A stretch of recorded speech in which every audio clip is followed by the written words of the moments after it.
right, H12, y'all doing good? Sweet. Well, I noticed something. I noticed that we're in a pretty crazy season of change. There's like a lot going on. Small groups just started, and school is just getting kind of into this groove. And I don't know if anybody else is excited. Summer is like kind of over. Yes? I'm not referring to like freedom. I mean like it's 1 billion degrees outside and I'm sweating just standing there kind of summer. Yes. Well, I wanted to know, is anybody excited that fall is coming? Maybe, oh yeah. Ladies, you're probably excited for that pumpkin spice latte. Yeah? Pumpkin spice latte, or maybe you're excited to finally wear that jacket that you look so good in. I know I am. Guys, of course, football's back. Woo-hoo! Oh yeah. It's good. It is a good time to be alive. Fall is the best. I love fall. Well, hey, if you guys don't know me, or perhaps you don't recognize me because of my haircut, my name is Kyle. I'm one of the resident pastors here at 12 Stone Church, hanging out with you guys every single week at H12, and I'm super excited to be here with you today. So here's the deal. We've been in this series called Brand New, and we've been talking all about brands. You know how everybody's got one. Companies have brands, churches have brands, even people have brands. And what a brand says about you is how people perceive you, and that's how they know what you're all about. It's kind of the impression that you give other people. So that's what we talked about even in the first week. And then last week, we talked about how the brand we want to give off to others is that we put their interests above our own. We looked at that verse in Philippians that said we value others' interests above ours. So it goes God first, then others, then us. Right? And so that's kind of the story that we've been looking into. And in order to understand our place in the world, we have to look at those things first. But there's even more to it. There's one more piece to this puzzle. We have to look at how all of these different impressions are woven together to form our personal brand. Okay? And so I wanted to take a look at a really specific brand. And what's great about this one is it does that really well. It weaves tons of different impressions together to form a really, really great brand. And the brand I want to talk about today is Coca-Cola. Anybody like Coke? Wow! Apparently we have a Pepsi fan. You go back to the hole you crawled out of. So Coca-Cola is where it's at. Gotta love Coke. It's one of the best. But here's the deal. Coca-Cola is amazing because everybody knows about Coke. There is no person wandering, well, there might be one person, but there's not a lot of people are wandering around going, I don't know what Coca-Cola is. Their brand is everywhere. It's on everything. If you turn on the TV and you say, hey man, I want to watch some soccer, and you just click on the TV, boom, you pull up soccer and Coke is there, right? It's one of the most advertised brands in the world. It's so advertised that when this shows up, you go, man, I'm really tired from looking at all those people run around on the TV. Now I'm really thirsty. Maybe I'll have a Coke. They've got you. They got you covered right there. They even have celebrities who endorse their product, like Taylor Swift. Ooh, yeah, Taylor Swift. When I look at this makes me think if I drink enough Coke, Diet Coke, excuse me, and I eat enough Subway, I'll be cool enough to hang out with Taylor Swift. I know it's not true, but a part of me is holding on to hope that maybe she'll think I'm cool. And then, it really doesn't matter how wealthy you are because Coke is everywhere. The poorest nations on earth still know about Coke. Everybody knows about it. And what's crazy is that they have 1 billion different ads all over the world, and all of them are basically saying the same thing. Drink Coke when you're thirsty. It's good. Right? That's what they say. And so sometimes our message really isn't that clear. Coke has spent a lot of time developing that brand, but our message can sometimes get all muddy. So I got a question for you guys. How many of you have ever been in a group project? You know where this is going. You know where this is going right now. All right, so how many of you guys were like, oh my gosh, that was the best experience of my life. I met all of my closest friends there, and I got such a good grade. Nobody. That's right. You sit down because you're lying to me right now. So nobody says that. How many of you guys would be like, my teacher put me in a group with a bunch of morons, and I'm about to fail this class? A lot more hands. A lot more hands. Well, when I was in college, I got put in this group in one of my classes with 4 other people. There was this really type A driven girl, and she wanted to do all the talking, and she wanted to decide exactly where the thing was going, and it was her show. That's what she wanted. Then we had 2 Chinese exchange students who thought that our presentation would look better if it were black and white with no pictures. And so we had them to deal with, right? And then we had this other guy, we'll just call him No-Show McGee, because he never once showed up to any of our team meetings, even one time. You got to remember, this is college. You can do that. We put his name on the presentation, and he showed up to the presentation like, I don't know what's happening right now. That's college for you. And so the type A girl during the presentation just did all the talking, and she didn't even let us do our part. And then right the day before our presentation is due, I get the revisions that this Chinese team did, and it was just literally black and white. And I was like, we're going to fail. And you know what? We did. Lesson learned, group projects are the worst. And so sometimes the message that we want to convey, sometimes the message we try to convey just doesn't go through. And it just doesn't look good. And sometimes it's hard to communicate just because we're so different. We all wanted different things in that group project. We all had a different idea of what would look good. Look to the person on your left. Now look to the person on your right. Now you guys might be best friends, but you are very, very different, despite what you might think. You guys grew up in different home situations. Maybe some of you had brothers, others of you had sisters, others of you had nothing, and you had dogs or cats. Oh, please, Lord, no cats. Or maybe you grew up and your parents raised you kind of in a different parenting style, or you watched different baby TV shows, or maybe you just watched different TV shows in general, or played different sports, or went to different schools, or from different countries. The point is, everyone has different things that make us, right? No two people are alike. And historically, we don't always play nice with people who are different than us. We've all read a history book. You know that wars have been started over the dumbest things, like little tiny things. People love to have their opinion, and then they run into somebody who's got a slightly different opinion, and they're like, we should kill each other, right? You just have this idea that people should be just like you, and if they're different, something is wrong. When I was in high school, I played football. Shocker, I know, because I'm this tiny little twig. But I played football, and we hated the hockey players. We hated them. Why? I have no idea. I can't remember. But we did not like them. I just remember looking at them from across the room like, you hockey players, I hate everything, and I don't know why. But we didn't like them. Then I got to college, and I played rugby, and it was the same story, only we didn't like the lacrosse players. Now I had a reason for why I didn't like them. They had nicer jerseys than we did. They had better practice slot than we did. They got to travel more than we did, and they would always crash our practices early and kick us off the field. Hated those guys. But the point is, those aren't very good reasons. I'm sure they were nice people. They had the swoopy hair. They had the Sperry's and the, whatever. They were cool. It's whatever. But we didn't take the time to get to know them. And since Christians are people too, a lot of times we make those snap judgments. Or we're the ones who brand ourselves as not liking people for really dumb stuff. We get wrapped up in these silly arguments, and we always have to have the high ground, and you know what? We look petty, we look argumentative or selfish or bigoted, and people have this opinion of us where they just think that we have to have the high ground. We use this argument, and man, I used to hear this all the time, and still kind of do in my house. No, I'm right because, I'm right because I'm better. Or I know better. I'm right because I know better. I used to hate that. That's not a good validation. That's not a good enough reason to say I'm right because I know better. If my mom ever said that to me, I was like, you might be right, but that's the worst, and I hate that. I don't know if you've ever had anybody tell you that, but sometimes we come off like all we want to do is tell people how they should live, not who they should love, which is really frustrating to be on the receiving end of. And so ask yourselves this question, and be honest with me. I'm going to raise my hand maybe, and you guys got to raise your hand, but are there any people in your life that you don't like?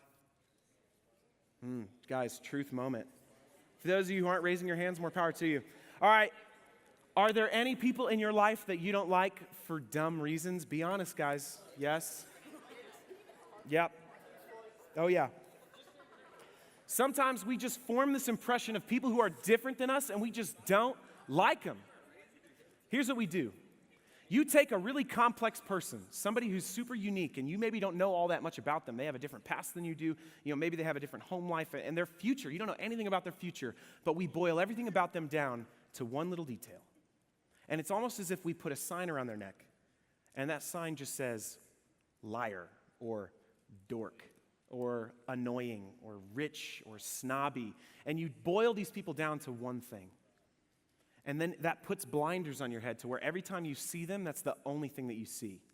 And I know I'm not alone in this because there are people where as soon as I see them, a thought pops into my head where I'm just like, ugh. That happens sometimes. And what that does is it negates all the good things about them, which is crazy.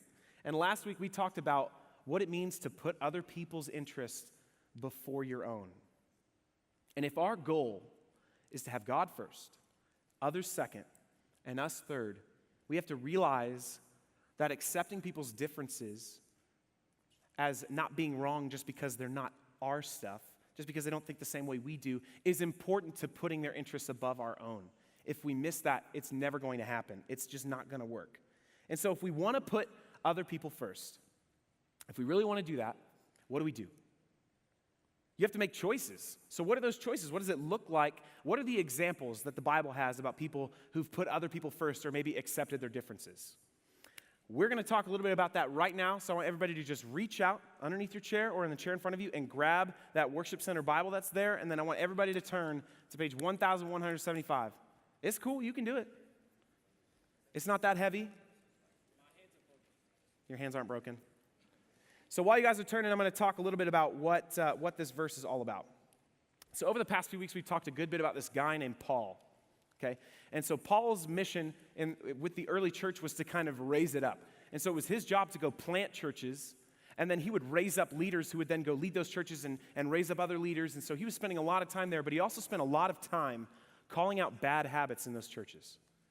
So Paul would write these letters, and he would write to them and tell them what they were doing wrong. And so in Ephesians 4, verse 15 and 16, it says this: "Instead, speaking the truth in love, we will grow to become in every respect the mature body of him who is the head, that is Christ. From him, the whole body, joined and held together by every supporting ligament, grows and builds itself up in love as each part does its work." And so basically what this verse is saying, that all of the different pieces may be designed to work different parts of the body, but their job is to come together and support the head. And the head is Christ. And so you may function like a hand or a foot, right? But you have your purpose, and if you're not supporting the head, then what good are you? Think of it this way: if every time you reached out to shake somebody's hand, your right hand would just go all phantom and slap them in the face, that hand would be almost good for nothing. You might as well just cut it off because it's not doing what you want. You go shake, and it goes no thank you, and it just slaps. It's not good for anything, and you might as well not have it. And so there are just some things in life that you can't do if all the pieces aren't working together. It just won't work. And so I don't know how many of you guys out there are runners.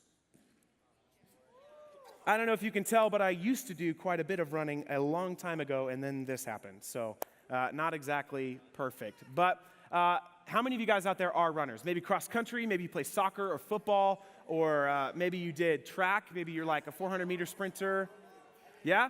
All right, and then how many of you guys would rather just watch the Olympics and just watch Usain Bolt do some running? Oh my gosh. He's like a cheetah in shorts, like a lightning bolt. He's amazing. Well, whether or not you have been a runner or you haven't been a runner, how many of you guys know what goes into just running, right? How many of you guys know all about running? Oh, I expected you guys to have a lot more confidence. If somebody came up to me like a year ago and was like, "Hey man, how do you run faster?" My answer would have been, you just kind of go, you know what I mean? Like you just go faster. How does Superman fly faster? He just kind of goes, "Yah," and he's faster. But actually, there is a lot that goes into that I did not even realize. There are more factors than you could even imagine. You runners out there, you're nodding at me like, yes, it's super difficult. So I thought you just ran faster, but it turns out it starts with so much more complicated equation. So even before you start running, you got to be in shape, right? You got to have strong legs. You have to eat right. Your body has to be in shape so that when you move, you basically don't fight your own self. You want your body to be in shape so that your muscles can work together to drive you forward. And then you got to eat right so that you're not just sluggish. If you just eat potato chips all the time, you're going to be slow, right? And so that's before you even get started. But let's talk about the beginning of the race. When that gun fires, they're in this position and they drive up with their knee as high as they can get it and as far out as they can go, because you need that first step to get the momentum you need to get the speed to get out ahead of the pack or just keep pace with them. If you go too short, you're just not going to have the momentum. Let's say you jump a little early. You're disqualified and you lose. The race is over. But let's say you jump late. Then you lose your edge, and you're already behind. And so you have to nail that first step. Not only that, you have to keep your head down, and you have to keep your body low, and then you come up out of that in the first 40 meters. Runners do that so they can maintain the momentum of that launch so that they can keep running and keep that speed without exhausting themselves and wasting all their energy. Not only that, they have to try and manage their breathing. They have to breathe in through their nose and out through their mouth.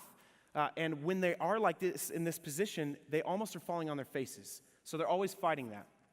Then during the race, the real stuff begins. Then it gets tough. So they have to keep their knees really high to be able to keep that momentum and run forward. If your paces are too short, you're just not going to have the speed, right? And then they have to pump their arms with enough energy to move them forward, but not tire them out.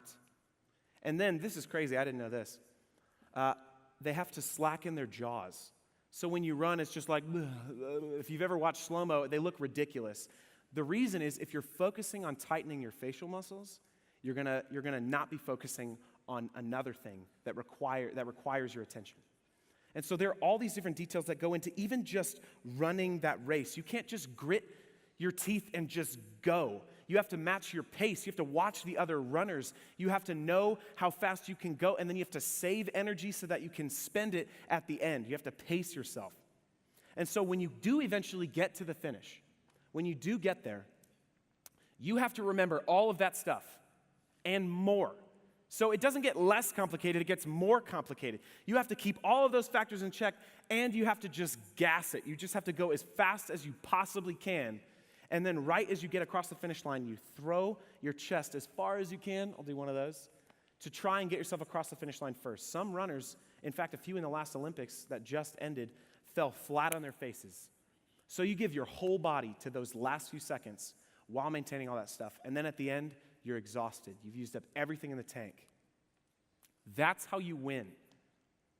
And so in order to win one big race, they couldn't just go, okay, I'll just run faster next time. Thanks, coach, right? That's not what coaches are for. The coaches are coaching them through all the little details they missed or perhaps just didn't do exactly right that would take them across the finish line first. And so it's not about running one big race and then the next time you just get it perfect. You run 10,000 smaller races and you fit all those little pieces together and you make all the different things work together in your favor so that you win the race. And that's what it takes. The point is, in order to be strong, you have to make the different parts work together. So strength is when the different parts are working together.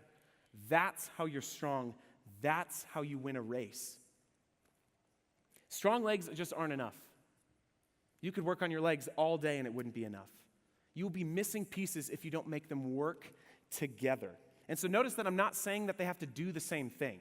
So you have different pieces that do different things, and you're not saying do the same thing. If you had 4 legs instead of 2 arms, that would be a really awkward race and you wouldn't win.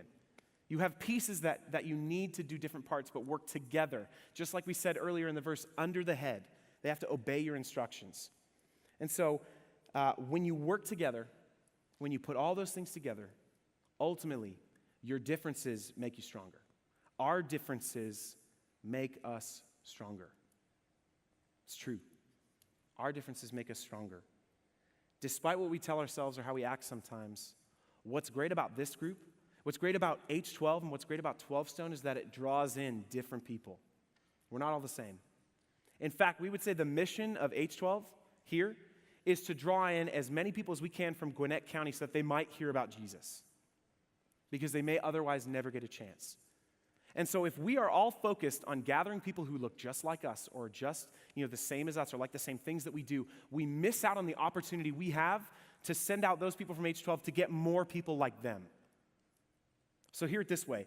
If we're all the same, the pool of people that we can reach is very small. But because we're all different, the pool of people that we can reach is much bigger, much broader. What makes us strong isn't that we're all alike. It's that we're all alike in our thinking. We think everyone needs to be here, not just the people like me. And there's a difference. They realize when they come in here that there's a difference. Not all communities are like this. When you're on the football field, the strong survive. When you're on the track field, the fast survive, right? But here at H12, the differences are what make us stronger. the different strengths and unique traits that we all bring to the table add to this group. And without that, we'd be missing something. So what does it look like? What does it look like for you sitting in your chair to accept the differences in people around you? We already know that the differences are what make us stronger. But how do you do that? What does that even look like? For you to begin to look at people who are way different than you and take the sign from around their neck that says lame or dork or annoying, and you remove that and you start to see the value that's in them. You start to see what they bring to the table. Might be a hard question, but I have 3 things I want to talk through with you guys. 3 things that I think will help you understand better what unique traits exist in you and around you that we need here, that we want here, that H12 will be better because of. And so the first thing I want you guys to write down, it's even in your notes, is you need to discover your part. Discover your part. Part of being an effective part of the body is knowing your place in it. Now, here's what I'm not saying. I'm not saying you have to have it all figured out. That's crazy. You guys have so much self-discovery to do. Some of you probably don't even know what college you're going to or what career you want to do. And so it's okay that you don't have it all figured out now. What I am saying is that Jesus has asked us to be aware of what makes us unique and use it. And so for you, there is something about you. There's a unique trait in you right now that God is willing and able to use to bring people in like you here. So for some of you, you've just got a unique gifting that not many people have, and you're just looking for a chance to use it, and it just hasn't cropped up yet. And here's the deal. What made Paul really great wasn't that he was just born great. Okay, Paul started off his early life persecuting and killing people who loved Jesus, putting them to death. But God used his natural leadership, the gifting that he had to raise people up and develop them, and he took that and he used it for his kingdom. And then Paul planted the early church. The reason that 12 Stone looks the way it does is because of people like Paul. Another example, Usain Bolt. Right? Usain Bolt started off as a guy who just loved to run. Okay, he said, I want to be the best sprinter at my high school. And then I want to be the best sprinter at my college, and then in my area, and then in Jamaica. And then you know what? Then he got an opportunity to run on the world stage in front of the entire world. And guys, billions of people tuned in to watch Usain Bolt win another gold medal for Jamaica. And so the pride in that comes, he just chased his passion. He chased the thing, like honestly, you wouldn't even call running a career a lot of times. But this guy was just really good at running. And because of that, now billions of people tune in to watch Jamaica do something incredible, win a gold medal for their country. And Usain Bolt has inspired millions of people to possibly be healthier or pick up a sport that they never thought about. And pretty soon people are going to be coming up saying, I watched Usain Bolt run, and that's what inspired me to be a runner. So he picked a passion and he ran with it, right? Ha! And so here's the second part I want you guys to know. You need to know the body. It's really hard to know your place if you don't even know what the body looks like. It's really hard to know.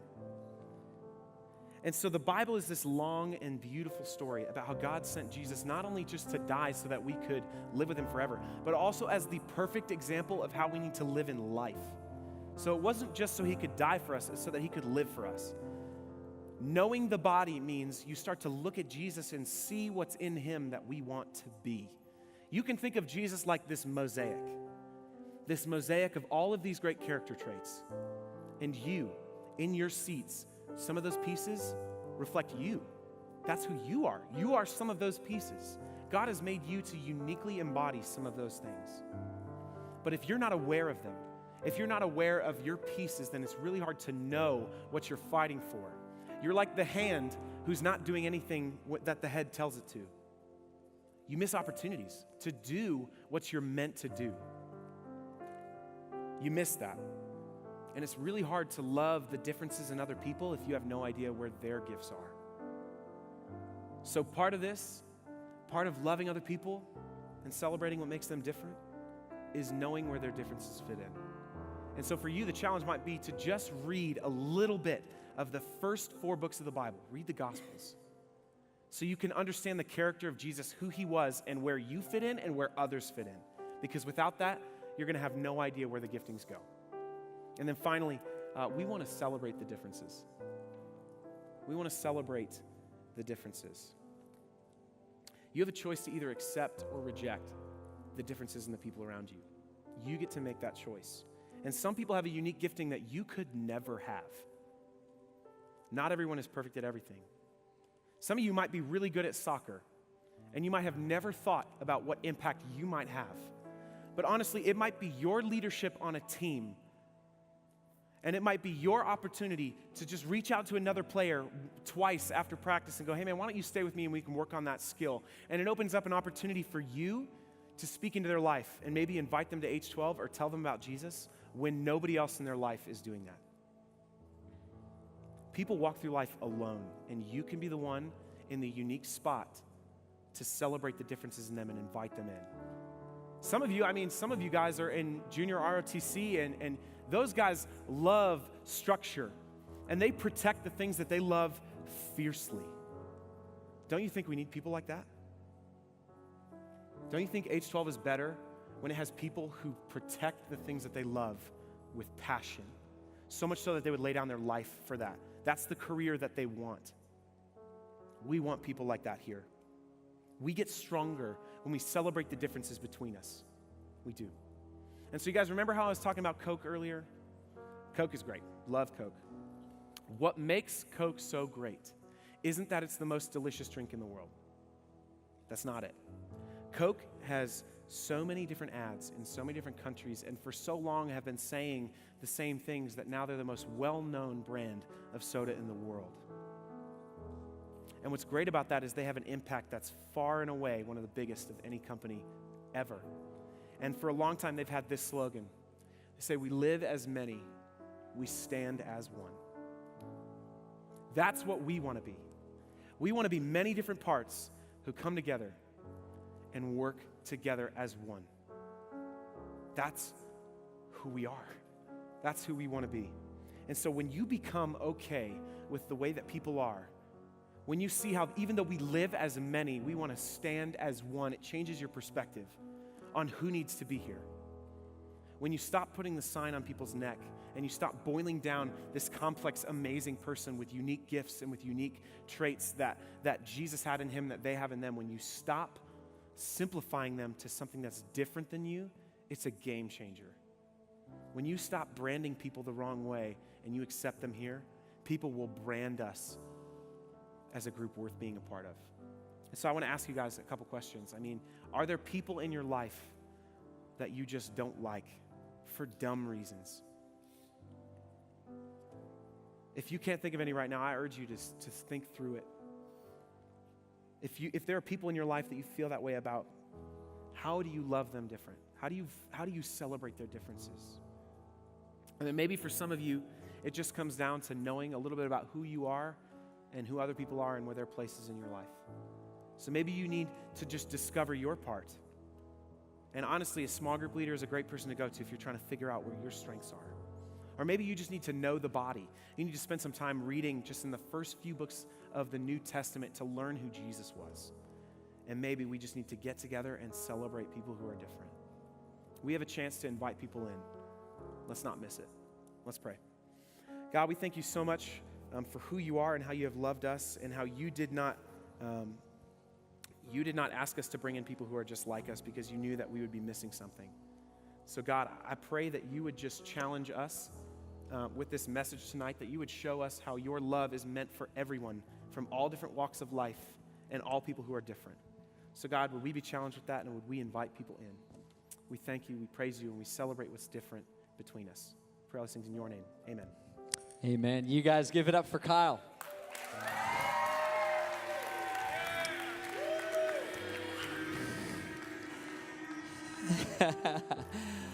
Hey, man, it is so good to be back with all of you. For those of you who don't know who I am,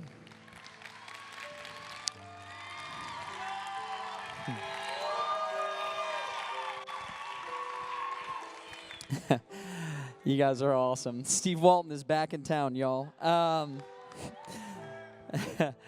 For those of you that I haven't met yet, or maybe you forgot, my name is Steve, and I'm the student pastor here. And for those of you that are new and maybe you just started coming a few weeks ago, maybe a thought that you have is, wait, you're the student pastor, so why haven't I met you? And the reason I actually wanted to talk about that tonight before we dismiss, we're going to head out to small groups in just a second, but I want to let you guys in on some stuff that's been happening with me and my family. And some of you know about this. Some of you maybe have heard through other people, or maybe you've been in touch with your small group leader who's talked about it. But I wanted to kind of deliver the news to you tonight. So on June 27th, I got a call from my dad and found out that he had been diagnosed with cancer. And this was an extremely difficult thing, and for those of you that have ever gotten a call like that, or if you have close friends or family that have gone through cancer, so I'm telling you, we can't do this alone. Just like Kyle talked about, we are better together. We are better because we are different when each one plays a unique role, and I've experienced that in a huge way. And actually what I want to do, because the guy that's been the point person while I've been gone is the guy that spoke tonight, and that's Kyle. So I want to bring Kyle back up on stage real quick. And I just want to, dude, I want to thank you so much for not only praying for me, but for leading these students so well. And I would love it if you could just appreciate him really loudly and tell him how much.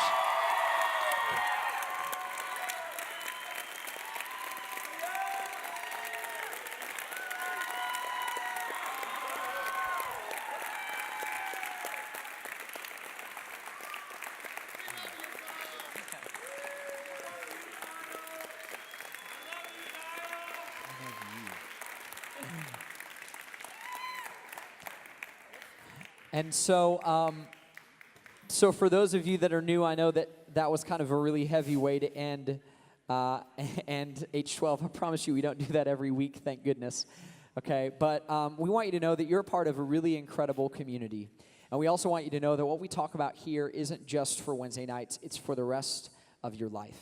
And this stuff matters to me personally, it matters to Kyle personally, it matters to Jacob and Will and Kate and all of your small group leaders in the production. This stuff isn't just things that we talk about, it's things that actually matter. So thank you guys so much for supporting me, for loving me. I want to pray for you, and then I want to make sure that you have time in your small groups, okay? Tonight we're only going till 8:30. Next week we're going until 9, which is going to be incredible, and we're excited about that. But I want to pray for you, and then we'll dismiss out to small groups.